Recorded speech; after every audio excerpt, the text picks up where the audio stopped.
The snow was falling with a ferocity that felt personal.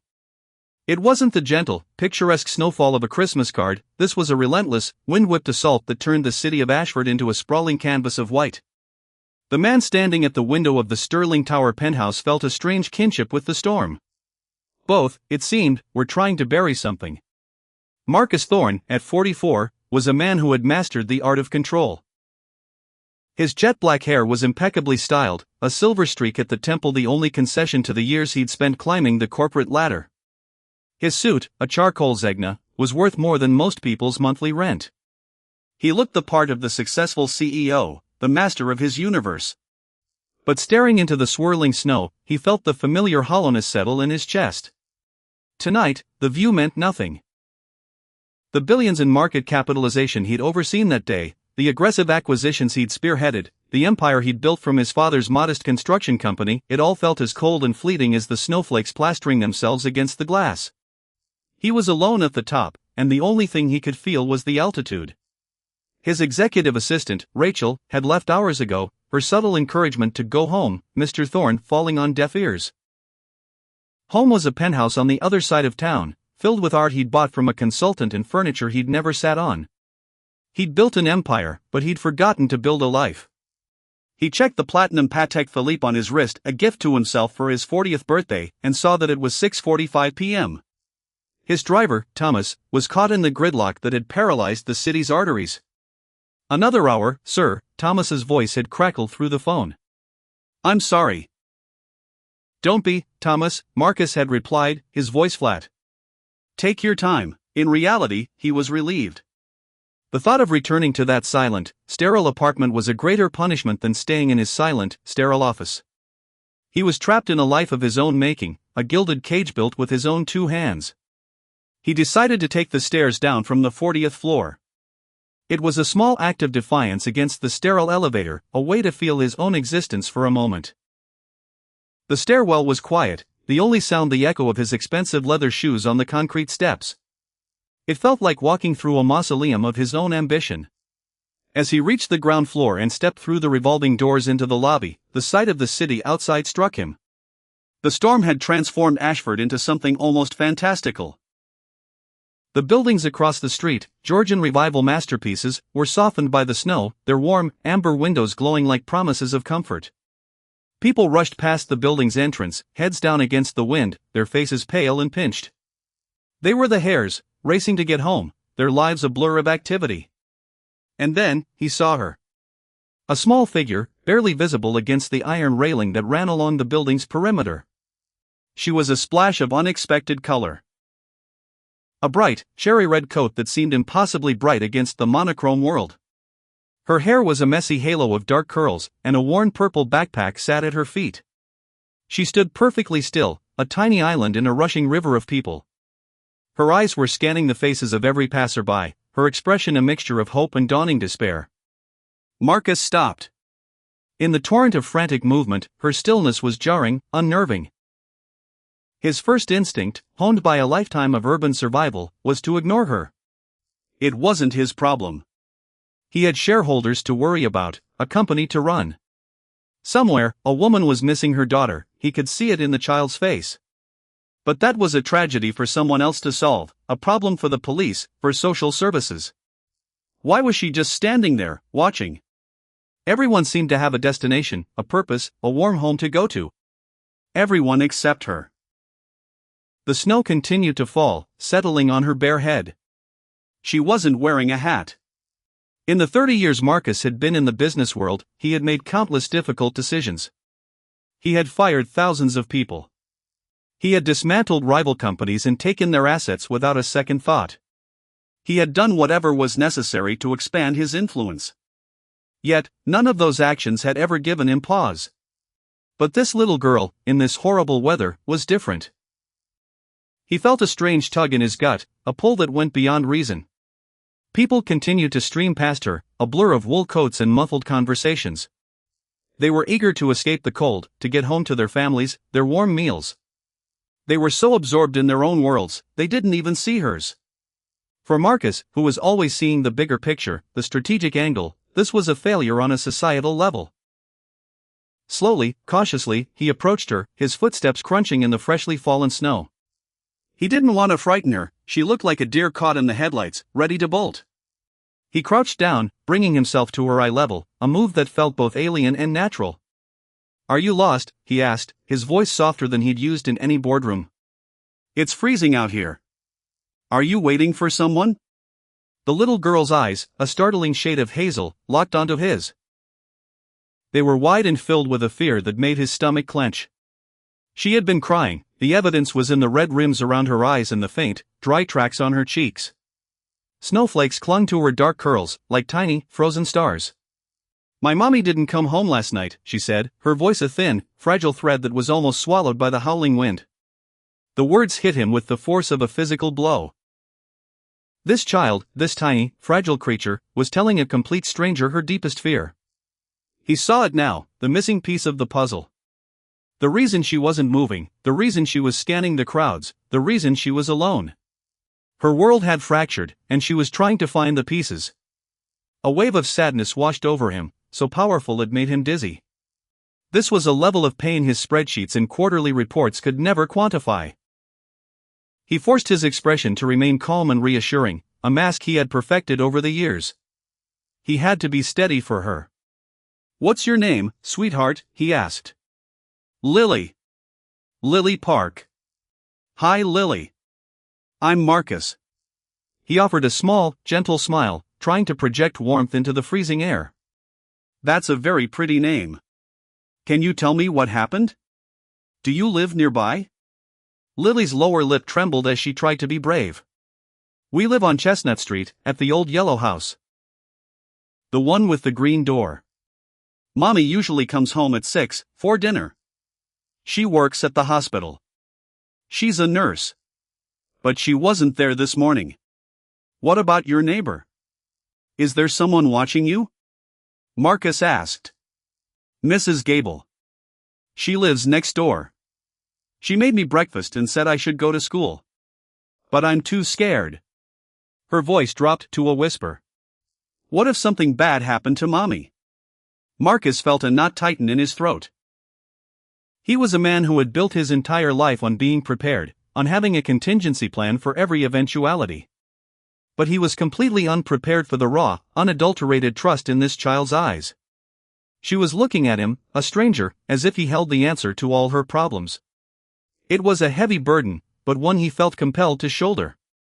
"Lily, let me ask you something," he said, keeping his voice low and calm. "Did Mrs. Gable try to call the hospital? Or the police? To find out where your mommy is?" "I don't think so," Lily said, shaking her head. "She said Mommy probably just had to work late. But Mommy always calls. Even if she's going to be late, she always calls." Her voice cracked on the last word. The absolute certainty in her voice was heartbreaking. She knew her mother better than the well-meaning neighbor. She knew, with the unwavering conviction of a child, that something was wrong. "Lily, I'm going to help you find your mom, okay?" he said, his voice firm and sure. It was a promise, and Marcus Thorne never broke his promises. "But first, we need to get you somewhere warm. You're freezing." He looked at her thin coat, clearly not suited for this kind of weather. "Where were you planning on going?" "I was going to walk home," she said, her voice small. "To see if Mommy was there. But I'm not sure I remember all the way. We just moved here a few weeks ago. Mommy said we needed a fresh start." A fresh start. He understood that sentiment all too well. The thought of this brave little girl trying to navigate the city alone in a blizzard was unbearable. He made a decision, a unilateral executive action that felt more important than any deal he'd ever signed. "Lily, I want to help you," he said. "How about we go to your apartment together? We can see if your mommy is there. And if she's not, we're going to find her. Together. Does that sound okay?" Lily looked at him, a long, searching gaze that felt as though she was looking right through him. He could almost see the gears turning in her head, weighing the dangers of a stranger against the desperate need for a lifeline. Finally, she gave a small nod. "Okay," she whispered. "You're not scary. Your eyes are kind. Mommy says you can tell a lot about a person by their eyes. She says kind people have kind eyes. He felt a strange warmth spread through his chest at her words. Your mommy sounds like a very smart woman, he said. He pulled out his phone, quickly cancelled his car service, and took her small hand in his. It was so tiny, so cold, even through her woolen mittens. As they began walking down Madison Avenue, the snow swirling around them like a silent storm, Marcus felt a sense of purpose he hadn't felt in years. He wasn't Marcus Thorne, the CEO. He was just a man helping a little girl find her mother. Tell me more about your mommy, Lily, he prompted gently.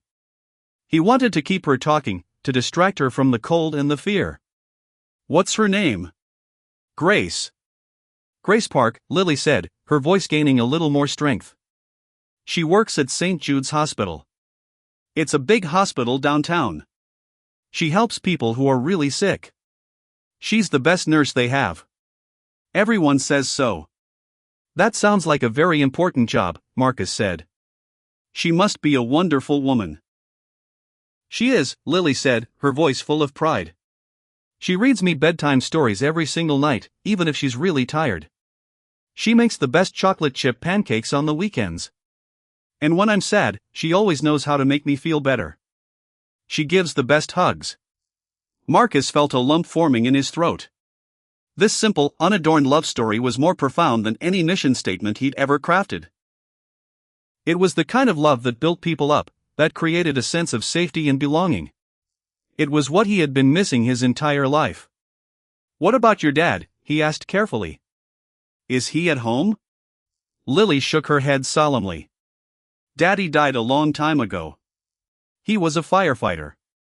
He saved a family from a burning building, but he didn't make it out. Mommy has a picture of him on her nightstand. She kisses it every night before she goes to sleep. A firefighter. A hero. This family had already endured more tragedy in its short history than he had in his entire life. And now, the only parent the child had left was missing. He felt a surge of anger at the injustice of it all. They walked in silence for a while, the only sound the crunch of their feet in the snow.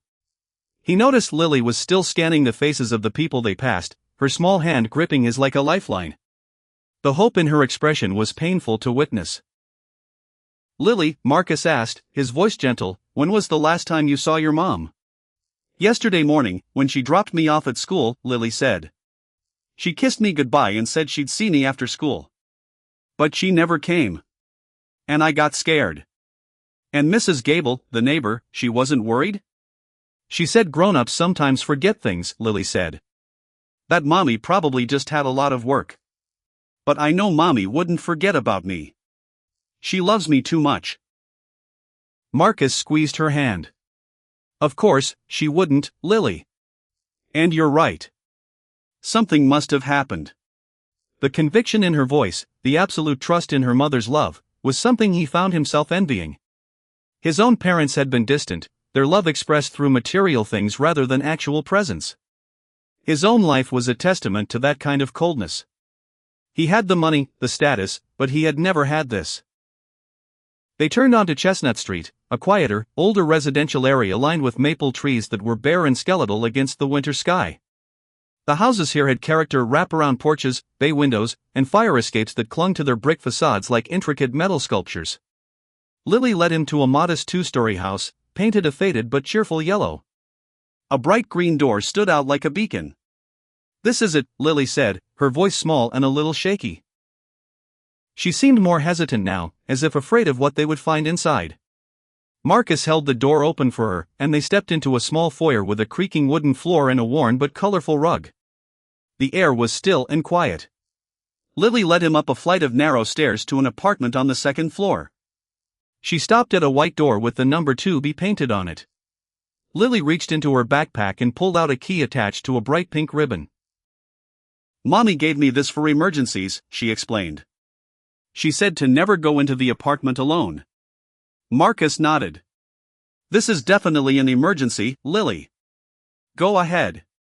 Her hands were trembling slightly as she inserted the key into the lock. The door swung open, revealing a small, tidy living room. It was clearly a home, even if it was a humble one. The furniture was second-hand but comfortable. The walls were covered in drawings, rainbows, stick figures, smiling suns. All framed in construction paper. On a small shelf near the window were several framed photographs. He saw a young, beautiful Asian woman with a brilliant smile, holding a baby with a shock of dark hair. "Mommy!" Lily called out, her voice echoing in the empty apartment.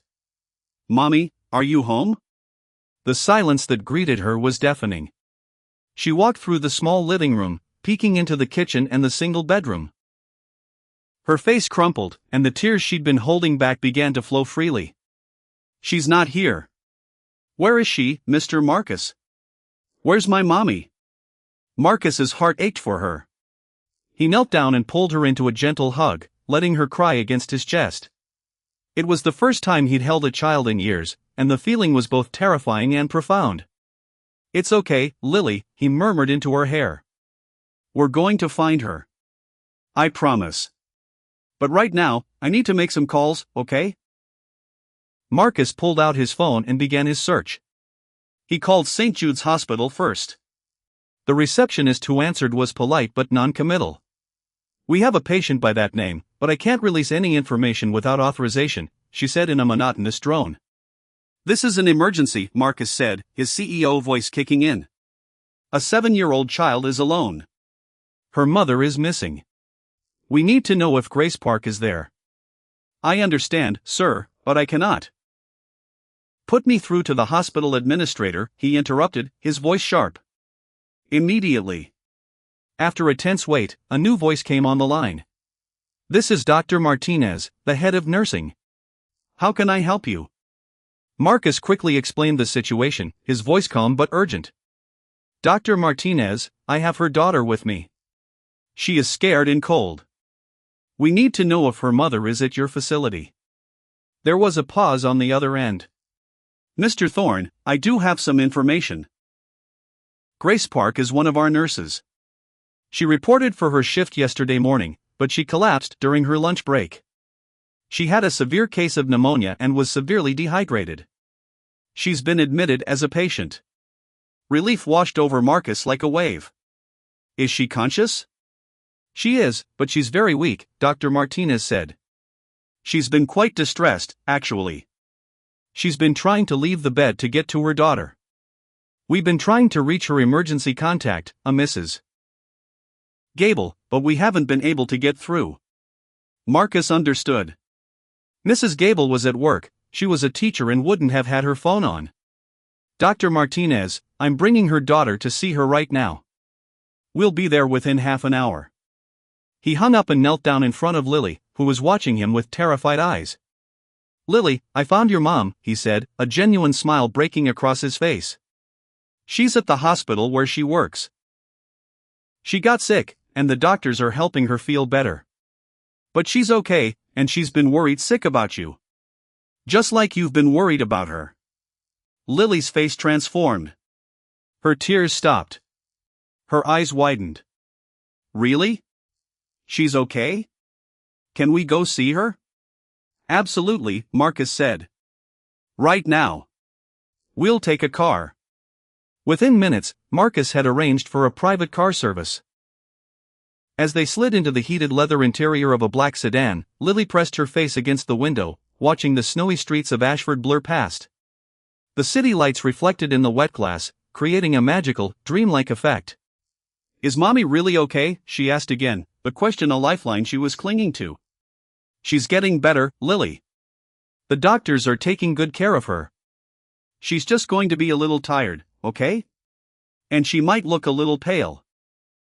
But she's going to be fine." "I was so scared," Lily admitted, turning to him. "I should have known she was at the hospital. She always talks about it. It's her favorite place." She paused, her brow furrowing. "Why didn't I think of it?" "Lily, you're a little girl," Marcus said, his voice kind. "It's not your job to figure these things out. That's what grown-ups are for. You shouldn't have to worry about stuff like this." She looked at him, her gaze sharp and assessing. "Are you a good grown-up?" The question caught him off guard. It was direct, devoid of pretense. He had to consider his answer. Was he a good grown-up? He had a spotless reputation, but his personal life was a wasteland. He gave to charity, but he didn't know his neighbors. He had money, but he had no one to share it with. I'm trying to be, he said, the truth of the words surprising him. Lily considered this for a moment, then nodded, seemingly satisfied. She reached over and took his hand in hers, her small fingers squeezing his. You have nice hands, she said. Big. Like my daddy's. Mommy said he had big, strong hands that could lift a whole car. Marcus felt a lump form in his throat. He squeezed her hand back, a silent promise of protection. They drove the rest of the way in a comfortable silence, the snow continuing its relentless descent. St. Jude's Hospital was a grand, old building that had been modernized over the years. They walked through the bustling lobby, past the gift shop, and into a quiet elevator that took them to the third floor. A nurse at the station pointed them toward room 318. Marcus paused at the door, allowing Lily to go in first. The room was a semi-private, but the other bed was empty. A woman lay in the first bed, her dark hair spread out on the white pillow. Her face was pale, and there was an *4 in her arm. Her eyes were closed, as if she was sleeping. But as the door opened, her eyes fluttered open. Lily, she rasped, her voice weak but filled with wonder. Lily? Mommy! Lily cried, rushing to the bed. Marcus followed, helping the little girl climb up onto the bed. Grace Park wrapped her arms around her daughter, pulling her close, tears streaming down her face. Oh, my baby, she sobbed. Oh, my darling. I'm so sorry. I'm so sorry I couldn't call you. It's okay, Mommy, Lily said, hugging her back just as fiercely. It's okay. Mr. Marcus helped me find you. Grace looked up, her eyes landing on Marcus. He saw a flood of emotions cross her face, confusion, fear, gratitude, and a mother's fierce protective instinct. Who are you? She asked, her arm tightening around her daughter. Marcus stepped forward, his hands clasped in front of him. Marcus Thorne, he said. I found Lily outside my office building about an hour ago. She told me you hadn't come home, and I couldn't leave her there. I hope I was right to bring her. Grace's eyes filled with fresh tears. You helped her? You brought her here? You saved my daughter. Her voice was thick with emotion. Grace Park was struggling to process the sheer magnitude of what had happened. One moment she had been lying in this hospital bed, consumed with worry and guilt, imagining her daughter lost in the city. And the next, her child was in her arms, safe and sound, because a complete stranger had gone out of his way to help. Thank you, she whispered, her voice choked with sobs. I don't know how to thank you. I don't have much, but... Don't, Marcus said, holding up a hand. You don't have to thank me. I did what anyone would have done. Grace shook her head. No, they wouldn't. Most people wouldn't have. They would have walked right past her. Or maybe they would have called the police and kept going. But you stopped. You brought her to me. She looked at him, her gaze piercing. Why? Why did you help? I need to understand. Marcus hesitated. He could give her the easy answer, the superficial one. But looking at this woman and her daughter, he felt compelled to be honest. Because I spent the last 20 years building a company, he said. I made a lot of money. I built a successful career. But somewhere along the way, I stopped seeing the people around me. I forgot to build a life. I forgot what actually matters. He looked at Lily, who was still wrapped in her mother's arms. And then your daughter stood in the snow outside my building and reminded me. She reminded me that we're here to help each other. That success without compassion is just an empty word. Grace's expression softened. You have a good heart, Mr. Thorne. Even if you didn't remember you had one for a while. Marcus gave a small, rueful smile. It was a very long while. Lily looked up at him. Mr. Marcus, are you going to stay? Marcus looked from Lily to her mother. I don't want to intrude. Please stay, Grace interrupted. Just for a little while. We'd love to have you. Marcus felt a warmth spread through his chest that had nothing to do with the room's temperature. He pulled up a chair and sat beside the bed as a nurse came in to check Grace's vitals and adjust her for. "Mrs. Park, your daughter is a very lucky little girl," the nurse said with a warm smile. "And you're very lucky to have such wonderful friends." Grace looked at Marcus. "We are," she said. The nurse glanced at him. "Mr. Thorne, I think your car is waiting downstairs." "I told them to wait," Marcus said. "I'm not leaving until I know Grace and Lily are taken care of." Grace was surprised but touched. "You really don't have to do that." "I want to," Marcus said simply. "And please, call me Marcus." Grace introduced him more formally to her daughter. "Lily, this is Mr. Marcus Thorne," she said. "He's the man who helped us today. Always remember his name. Always remember what he did." Lily nodded solemnly. "I will, Mommy. He has kind eyes." Grace looked at Marcus, impressed by her daughter's observation. "She's right," she said. "You do." Marcus felt his throat tighten again. "Thank you." The nurse left, and the room grew quiet except for the soft beep of the monitors. Marcus looked around the room and saw the drawings and photographs that lined the walls. There was one of Lily as a baby, and another of her as a toddler. There was also one of Grace and a handsome man in a firefighter's uniform. "Is that your husband?" Marcus asked gently. Grace nodded, her expression growing sad. "Yes. That's David. He was a captain in the fire department. He saved a family from a burning building, but he didn't make it out. It was 5 years ago." "Lily told me," Marcus said softly. "I'm so sorry, Grace." Grace squeezed her daughter's hand. "He's our hero. We talk about him all the time. I want Lily to know that he was brave and good and that he loved her very much. I don't ever want her to forget him." Marcus nodded. He understood the importance of memory, of legacy. He wanted to leave something behind too, something more than just a company and a bank account. "Tell me about your family, Marcus," Grace said. "Your parents? Any siblings?" Marcus shifted in his chair. "My parents are both gone now. They passed a few years ago. They were very focused on building the company. They wanted me to succeed.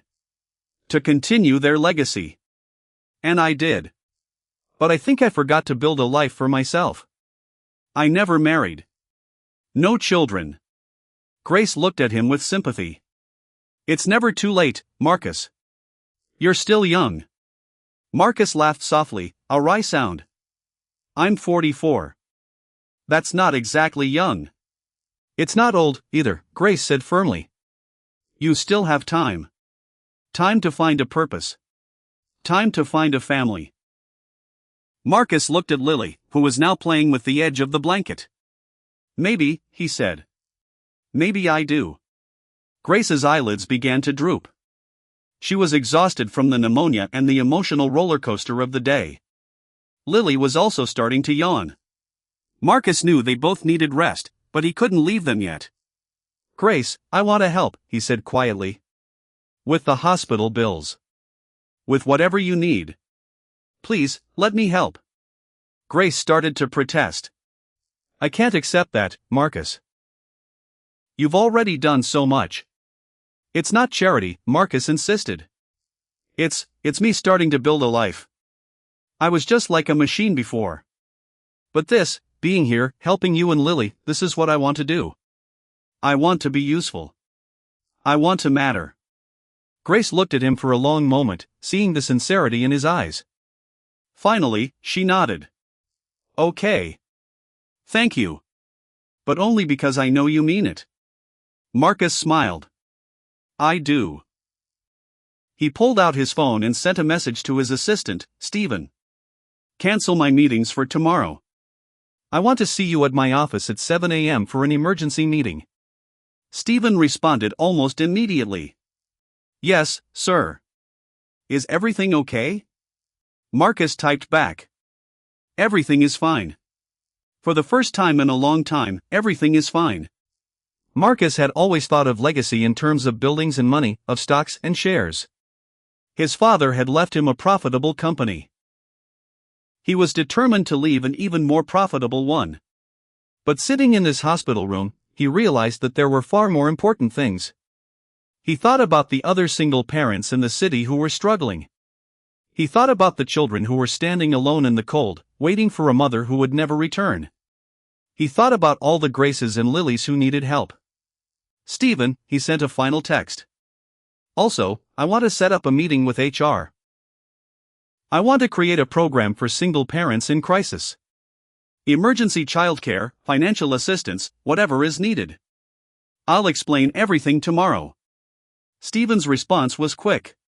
"Will do, Mr. Thorne. Also, I don't think you're going to like this, but I've already done a little research on Grace Park."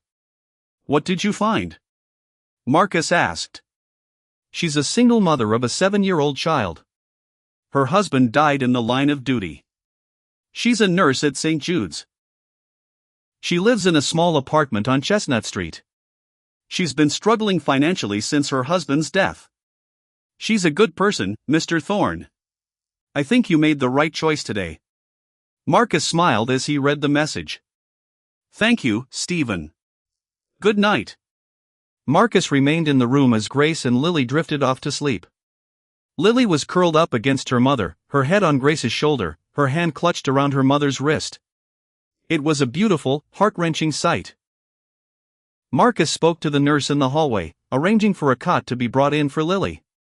He also quietly took care of Grace's hospital bill, covering the cost of her stay and any additional treatment she might need. "She's lucky," the nurse said as she handed him the paperwork. "Grace is one of the best nurses we have. She's always helping others. It's nice to see someone helping her for a change." Marcus nodded. "She deserves it." He returned to the room and watched over them for a few more minutes.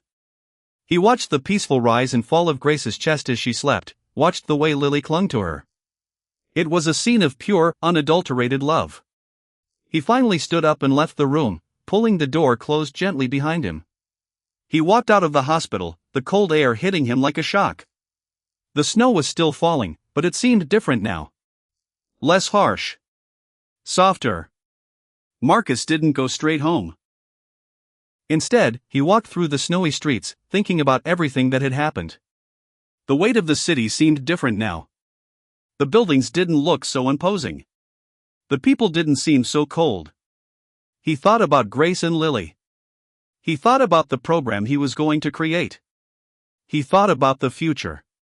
For the first time in years, he felt a sense of purpose. Not just a purpose for his company, but a purpose for his life. He pulled out his phone and looked at the photograph Grace had sent him, the one of her and David on their wedding day. He looked so happy, so full of hope. He wondered what David would think of what he was doing. He hoped David would be proud of him. He hoped he would approve. He walked for another hour, covering mile after mile. The city was empty, the streets covered in a thick blanket of snow. The silence was comforting, almost meditative. He felt like he was shedding a layer of skin, a heavy weight he'd been carrying for decades. The next morning, Marcus arrived at his office early. He greeted his assistant with a nod. "Morning, Stephen," he said. "Ready for that meeting?" "Always, Mr. Thorne," Stephen replied. "I've got the paperwork you asked for." The HR meeting was productive. Marcus outlined his vision for the program.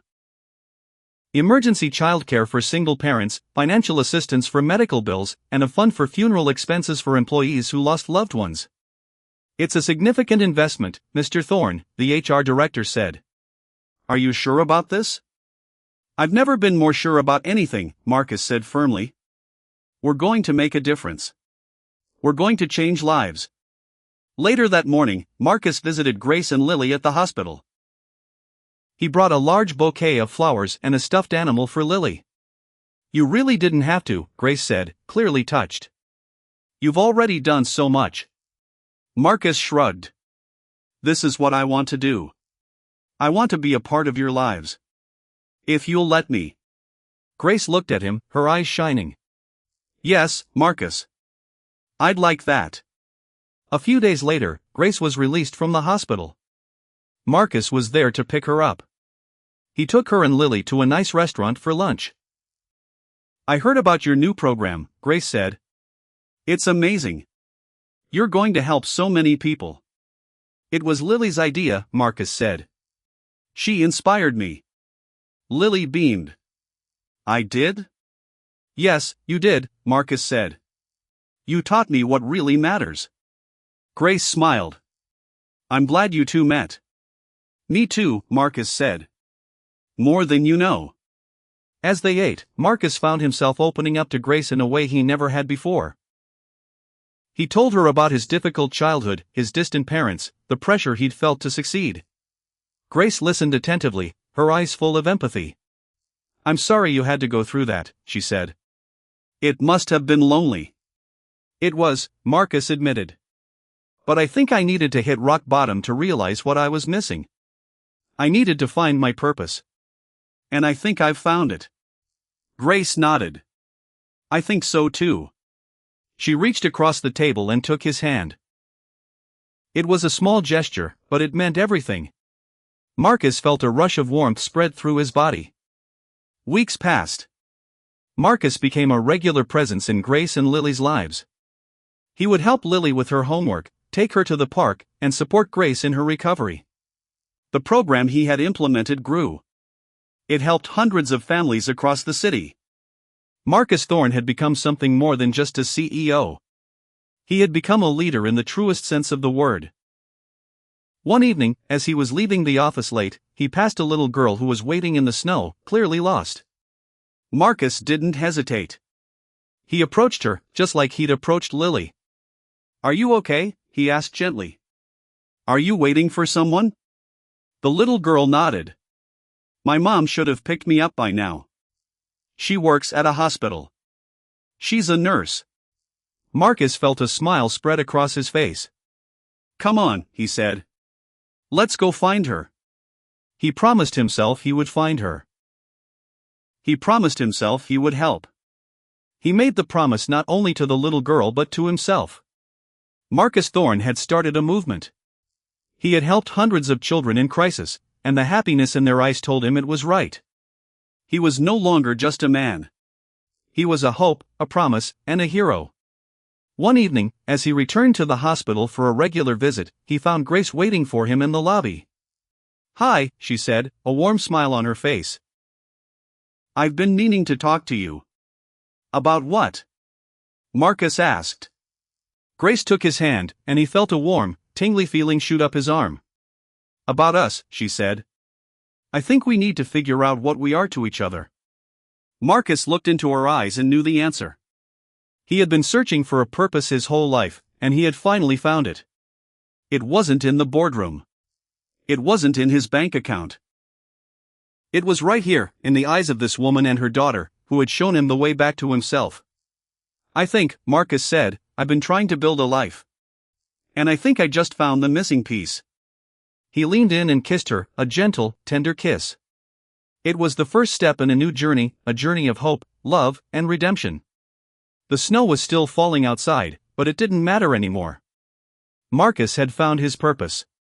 He had found his home. Asterisk if this story touched your heart, please like, share, and subscribe to Kindness Tales. Together, we can spread hope, compassion, and the belief that ordinary people can create extraordinary change. Asterisk. Asterisk leave a comment, kindness always wins. Asterisk.